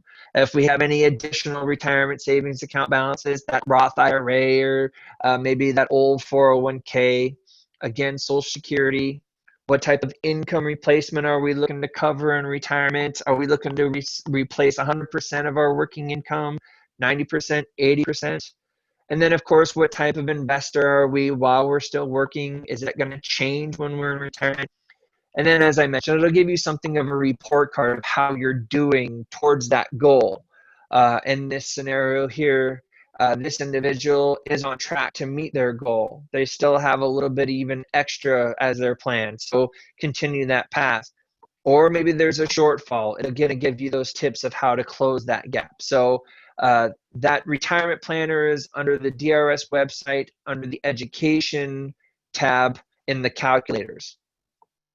So with that, I'll open up for the questions now, the DCP and the defined benefit questions that we had. And then I believe that there was a raffle or some sort of awards session too, right? I think we'll go to the prize drawing right now, and then if you've asked a question in the chat, we'll do that later because we have several members that need to get off soon. Sure. Are we ready, Lauren, for the door prizes? Yeah, we're ready. Okay, so I'm going to share my screen if that's possible. Let's see. Does Eric need to remove his so you can see it? There we go. I got it now. Okay. Do you guys see this random.org right now? Yes, dear. Okay, just making sure. Okay, so we have 2 prizes that we are drawing winners for today, and I'm going to show you how I'm going to do it. I have a list here of everyone that registered, and we are giving away a $100 Fred Meyer gift card and some Apple AirPod Pros. So I'm going to first draw the $100 Fred Meyer gift card. So I'm going to use random.org. And this is just going to generate a number, and then on the Excel file, I'm going to match it up with who I get. So we're going to go 3, 2, 1. 197. Let's see who it is. Do we have a Javier Alvarado on the call?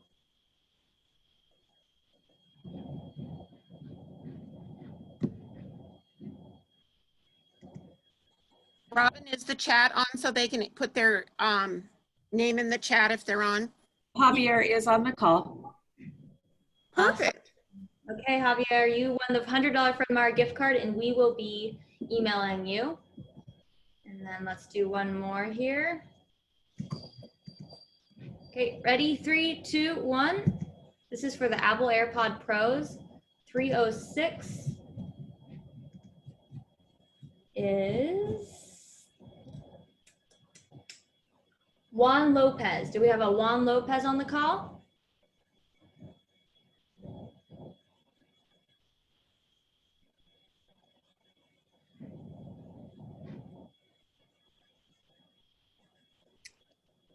I don't see him in the participant list. Okay, we will draw one more. 3, 2, 1. 41. Let's see. We got Jennifer Williams. Do we have a Jennifer Williams on the call?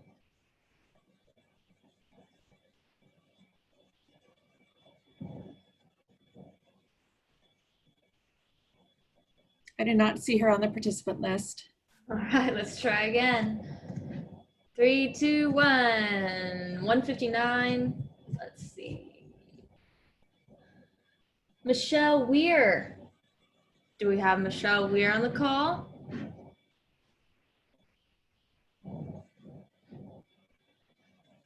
She's on the call. All right, Michelle, you won the Apple AirPod Pros. Congratulations. I'm gonna stop sharing my screen. But yeah, we will be in contact with the winners and to send you your gifts.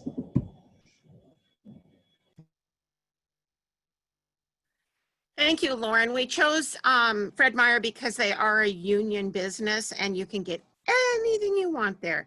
So now we'll go back to the questions if that's okay. And if you're not in Plan 3, but you want to hear the questions, please stay on. I'm going to pull up the question next. Can we fully fund our DCP and a Roth IRA?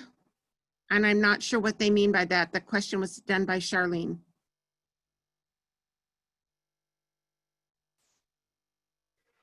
So they don't impact each other. So you can fully fund your DCP to the maximum IRS limits. Now, Roth IRAs and even traditional IRAs are going to be limited to your total income. So that would have what has the impact, not what you do for your DCP. So the answer is yes. They don't overlap or impact each other in that sense. Okay, I have a question from James Barnes. He said he retired. He is in a retirement status from the Bethel School District. He then returned back to working with the district once again as a school bus driver. He retired at 20 years. Question, if I do 5 more years, how would it affect my present retirement? So they retired and they're going back into active membership. Is that what I'm understanding? They had retired and they went back into active working. So with that, they'll get 5 more years of service credit. So if they were in Plan 2, that would be essentially 2% for each additional year of service credit. Plus, these next 5 years would be in a higher earnings. So if he's making, if his compensation would be at a higher, that AFC, so it would have a higher income at that point. So that's how that would impact in that sense. Okay, this question comes from Karen Watson. She says, I have a beneficiary IRA from my mother that I have to take an annual distribution on. If I roll it into DCP, do I still have to take an annual distribution on that money? So for beneficiary IRAs, I think that they are under a different set of rules where you have to do the distributions. I don't think that those are under, I don't think they've become your IRA, so I don't believe that they can be rolled into DCP. A spousal IRA would be an exception to that because that becomes your account at that point. But I don't think a beneficiary one would qualify. That would be something that I would defer to one of the retirement specialists for a more clarified answer. But again, I don't believe that a beneficiary IRA, because it's not necessarily under your name, it's not your account per se. It's has some different rules to it. I have another question, and this is from Carolyn Martin. When using the estimated retirement income tool, it shows my savings, Social Security, and other income. Is my savings the defined benefit from CSRS? So if you're using the Plan 3 retirement estimator, so if you're in the defined contribution component, the My Savings is taking into consideration the account balance from your Plan 3 defined contribution account, the assumed contributions from now until that retirement date, whatever you set in, a 62 or 65 or 67, and a rate of return assumption based on your investment mix.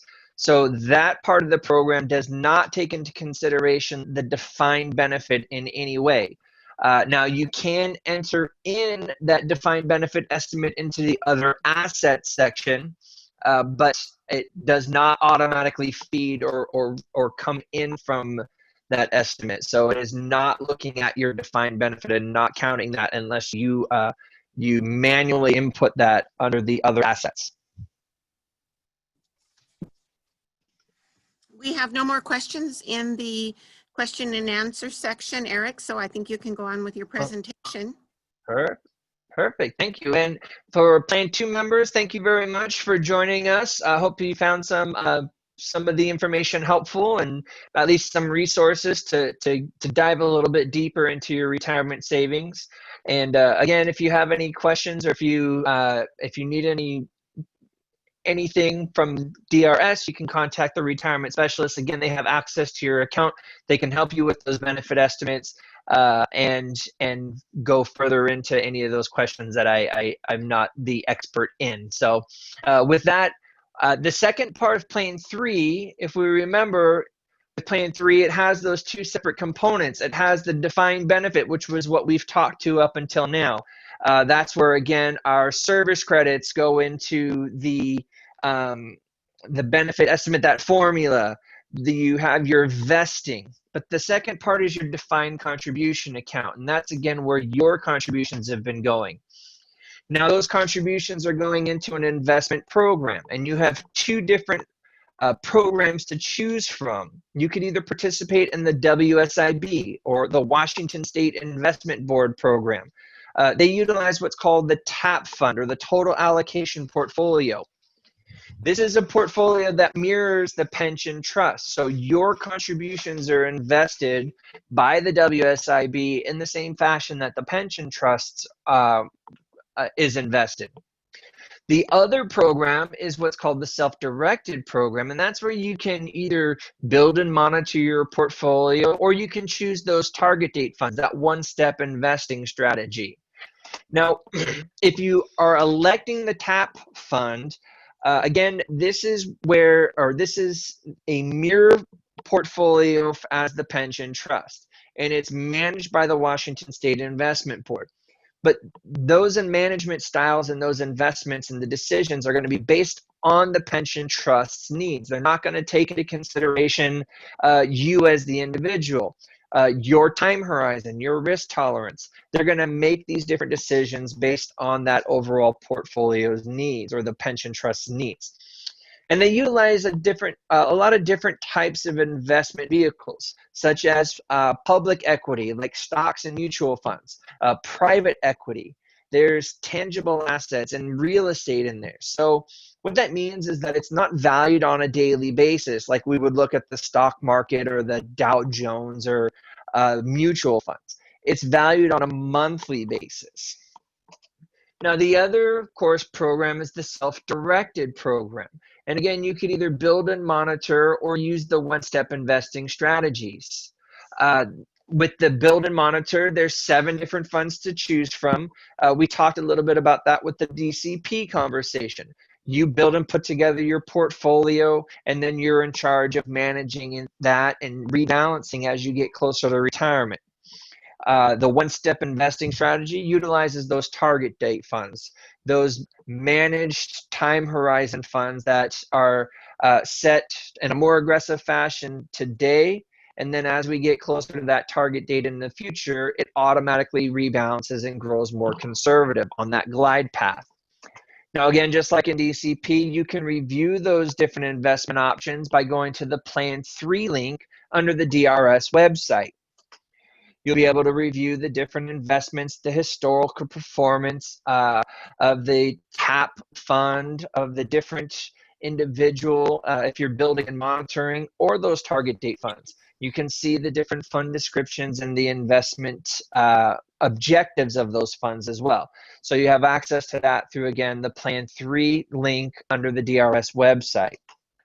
Now, again, though, with Plan 3, that second part, that defined contribution, is determined by your contributions and those potential investment returns, and that equals this account balance. And then when you separate service, you have access to that account balance. So for an example, if we have our member that chose 5%, that was their contribution rate, and that equaled $200 a month. Over their 25 years, it had an average rate of return of 7%. So now when they go to retire, they have this account balance of $157,500. Well, when they retire, separate, they can take that in lump sum fashion. Maybe they want to go on a vacation, so they take $5,000 out, or they need to fix their roof, they take $10,000 out. They could roll this over. Maybe, again, they're working with a financial advisor who's managing their IRA or their 403b. They could schedule out payments, $1,000 a month, $5,000 a quarter, $10,000 a year. You can set up scheduled payments, or you can mix and match. You could schedule out those payments and then take a partial lump sum in the future. As long as there's still assets within your account, you can decide how to take the distributions. Now, to get an idea of what some of those those distributions could look like, if you again go to the Plan 3 page, on the More Resources section, they have some different calculators. There's a disbursement calculator. If you elect to, if you want to see how long this would last as far as taking distributions over a 10-year period or a 20-year period, what would be a reasonable amount to have that last that long? If you were to, there's a calculator that will plan, if I continue over $200 a month with this assumed rate of return, what would that account balance be in the future? So again, a lot of different resources pushed through the DRS website. Now, another option as far as how to use those defined contribution savings is an annuity. And again, I'd mentioned that earlier with the defined benefit, there's a couple of annuity options, which again is a fancy way of taking a lump sum and purchasing a lifetime income stream. And you can do so from your Plan 3 account with either a self-directed annuity option that's provided by MetLife Insurance. You can take those self-directed savings and with a minimum of $5,000, purchase a lifetime income stream. It has a cost of living adjustment that's optional, so you would pay for that as a rider. You could pick survivorship option, so there's our 100%, 75%, 2/3, or 50% survivorship option. And there's even some turn certain options. So again, a way of taking those self-directed account savings and buying a lifetime income stream that's independent, separate from that defined benefit income. Now, the other annuity option from Plan 3 is the Washington State Investment Board, the TAP annuity. Now, it has a higher minimum purchase option, so $25,000 as the minimum, but that comes with an automatic 3% cost of living adjustment. So it's not a rider, it's not an add-on, it's part of that annuity option. It again has independent survivorship benefits, so 100%, 2/3, or 50%, but this is provided by Washington State, so it's backed by the Washington State Investment Board. So again, two different ways to take those Plan 3 defined contribution savings and essentially self-funding an additional income stream. Now, there is a TAP annuity calculator, again, through those More Resources on the Plan 3 page. But again, with Plan 3, it has those two separate sources. There's the defined benefit. Again, the formula years of service, average final compensation times 1%, plus that defined contribution savings account. So depending on how you start drawing that income, this example has them using that TAP fund annuity. For the example, gave them a $1,022 a month additional income. So the total benefit for Plan 3, as we're calculating and planning retirement, we need to take into consideration both of those components for that complete package. Now, Plan 3, that's the last little bit.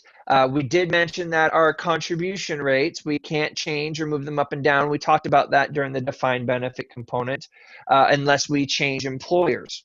And with that, I'll leave it up for any additional questions for the defined contribution account in Plan 3.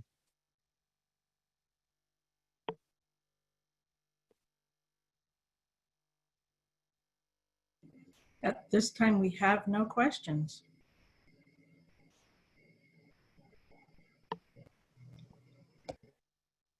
We find that quite a bit because there's a lot of questions about the defined benefit because it's a little bit more confusing, but the defined contribution is similar to what we usually use for retirement savings, whether it's 401k or IRAs or the 403bs.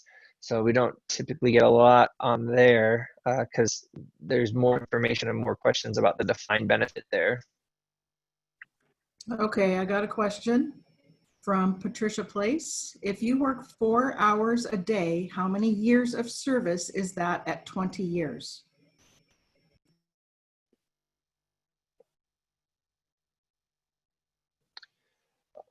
I don't know how that translates into it. That what I would say is if you go to your detailed service credit estimate, that will reflect on what you have earned.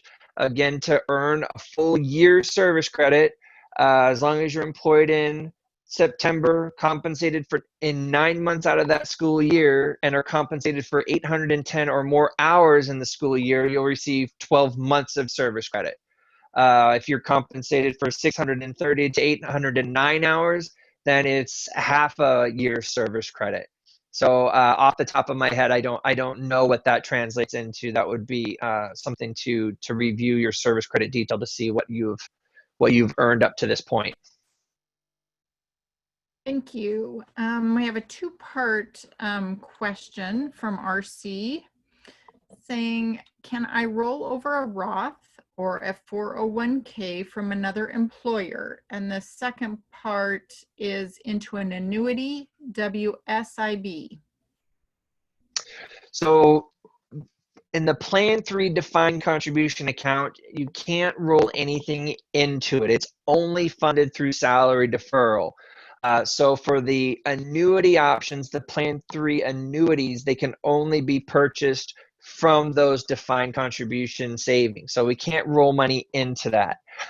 Now you can roll money into the deferred compensation savings if it's tax deferred. So it doesn't allow for Roth rollovers, but you can send over 401k into the DCP and use that to purchase either the additional service credits or the that additional annuity option for the defined benefit. But the TAP annuity can only be funded with the Plan 3 defined contribution account, which again does not offer or allow roll-ins or money rolled into it. Well, I have a question from Carolyn Martin. Using the estimated retirement tool, is the defined benefit the same as the account balance in your defined benefits equals source 1 on the last slide? Did my best with that. So if we're looking at the slide here, we've got our two sources in Plan 3. The DB is the defined benefit.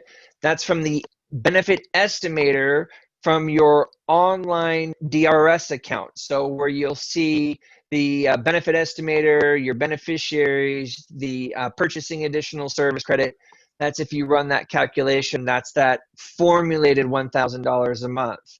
That is not going to be part of the estimate, the income estimate from the defined contribution account that has the account balance. The account balance component is your contributions and the future I should say it's the account balance in that sense is your current account balance, and the income estimate is based on that account balance, future contributions, and a rate of return on your investment portfolio or an assumed rate of return. So the two separate programs do not communicate to each other. So there's not going to be any place where they reflect the different parts of Plan 3. What you would need to do is to run that benefit estimate from your DRS login, take that estimated income, and then when you go to the account balance section from Empower Retirement, input that income stream into the other assets tab. So you have to manually input that information in to have it incorporated. It doesn't feed in automatically. Okay, I have Tad D, don't want to try the name, must have been playing on DRS website because he said, calculating with 180 school days, a 4.5 hour a day employee would give us 810 or their full-time guidance. Is that a question or is Thanks. That it looks like they were doing that the 4 hour. If I work 4 hours a day, they were helping out with that answer. So so thanks, Ted. Appreciate that. So yeah, it looks like if you're at 4.5 hours a day at 180 days, that gets you 110 hours, which would be considered that full time or that 12 that full year's annual service credit. So at 4 hours, it doesn't seem like that would cover it.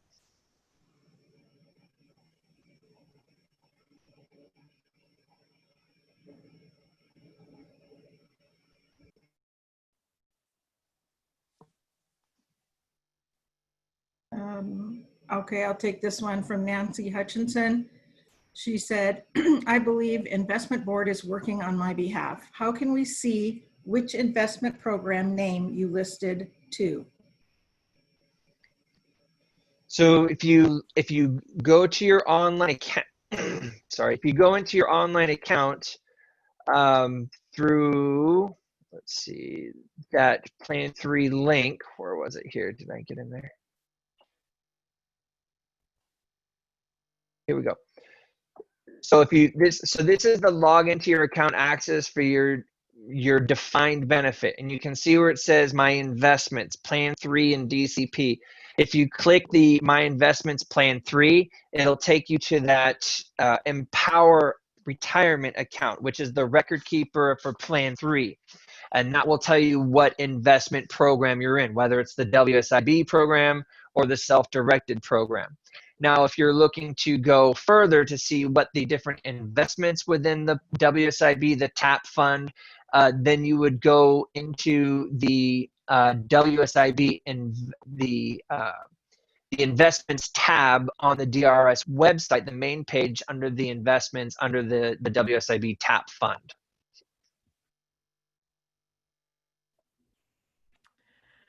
Okay, we also have a question from GC asking, do all hours worked count towards the yearly hour requirement?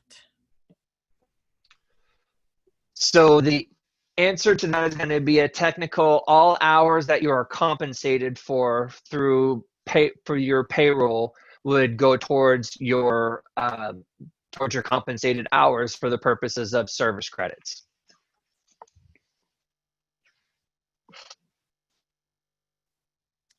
Well, we currently have no more questions. Oh, wait, here we go. We just got one from Jana Elijah. How often does DRS update service credit history? Monthly. So it's calculated monthly. So if you go to that service credit detail, it should be up to date within the half month. So for what, the 28th, so July, you probably have your 0.75 for July at this point. I would think. Thank you. Are there any more? Oh, there is another question. Okay, GCS again, does that mean that someone with a 4-hour contract that works enough additional hours to reach the 810 hours needed for 1 credit will get that credit? So as long as you're being compensated for the hours, if you are 4-hour contract and you were compensated, if you reviewed your pay for the pay period and it was for 4.5 hours or 5 hours, then that would be included. But if your contract is 4 hours and you are not being compensated for anything over the 4 hours, then it would not go towards the credit.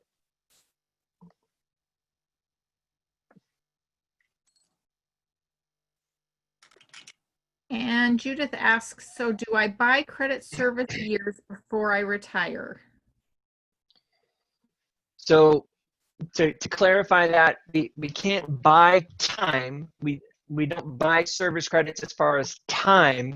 You can purchase the additional benefit, the service credits, and you make that purchase after you retire. So essentially you make that election as you're applying for your retirement that you are looking to purchase those additional credits. And then typically you have 90 days from when you receive the invoice in order to pay for it. So that process is done at retirement.